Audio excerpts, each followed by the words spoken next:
जय हिंद बच्चों, आप सबको 73वें गणतंत्रता दिवस की हार्दिक बधाई।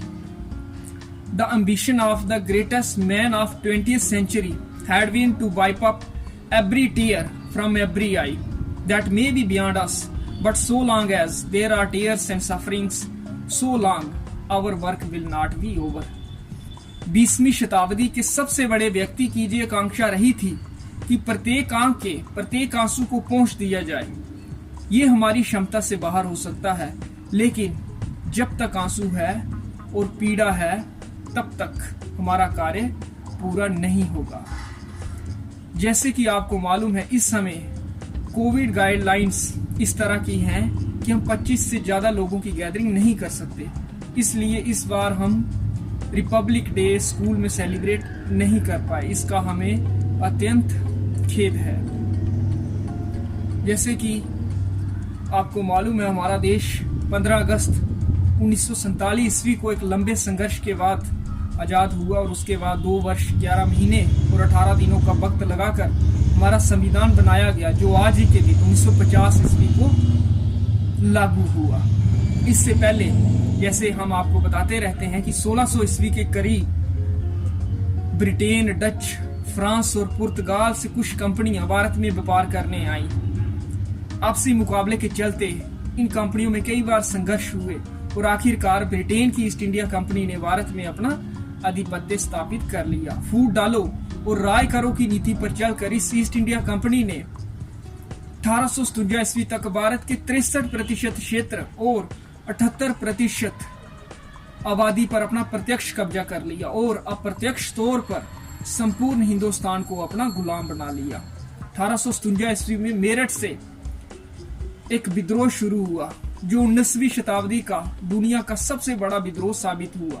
उसके बाद लाखों स्वतंत्रता सेनानियों ने स्वतंत्रता के लिए संघर्ष किया और आखिरकार 15 अगस्त 1947 ईस्वी को स्वतंत्रता हासिल करने में कामयाबी प्राप्त की।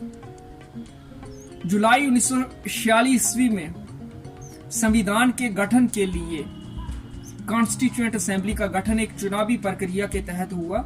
इसमें 299 सदस्य थे और इसमें हर क्षेत्र, मजहब और जात की भागीदारी सुनिश्चित की गई थी। इस कॉन्स्टिट्यूएंट असेंबली ने सबसे पहले कुछ बुनियादी सिद्धांतों का चयन किया, जिनके आधार पर हमारा संविधान बना। उसके बाद ड्राफ्टिंग कमेटी ने कानून का मसौदा लिखा और इस ड्राफ्टिंग कमेटी के चेयरमैन डॉक्टर बाबा साहब भीमराव अंबेडकर जी थे। हमारा संविधान, इसकी मूल भावना हमारे प्रियम्बल ऑफ कॉन्स्टिट्यूशन में अंतर्निहित है। मैं पढ़ना चाहूंगा। We the people of India having solemnly resolved to constitute India into a sovereign, socialist, secular, democratic republic and to secure to all its citizens justice, social, economic, political, liberty of thought, expression, belief, faith and worship, equality of status and of opportunity, and to promote among them all fraternity, assuring the dignity of the individual and the unity and integrity of the nation. In our Constituent Assembly, this 26th day of November 1949, do hereby adopt, enact and give to ourselves this Constitution.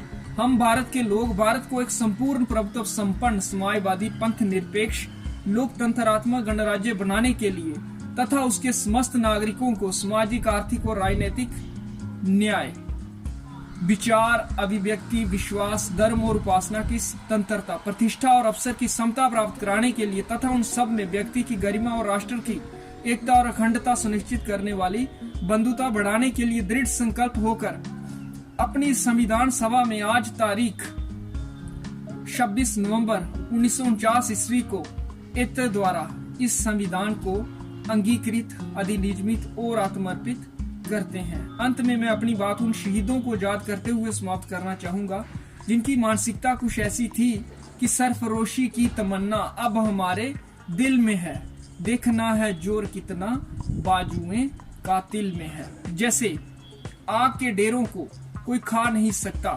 पृथ्वी को ऊंचा कोई उठा नहीं सकता, सागर को कोई सुखा नहीं सकता, पर्वत हिमालय को जैसे कोई हिला नहीं सकता, सूर्य देव को फूंक मार जैसे कोई बुझा नहीं सकता, वैसे ही हिंदुस्तान में रहती कायनात तक शहीद मंगल पांडे, रानी लक्ष्मीबाई, तांते टोपे, चंद्रशेखर आजाद, लाला लाजपत राय, भगत सिंह, राजगुरु, सुखदेव, सुभाष चंद्र बोस आदि के बलिदानों को कोई भुला नहीं सकता।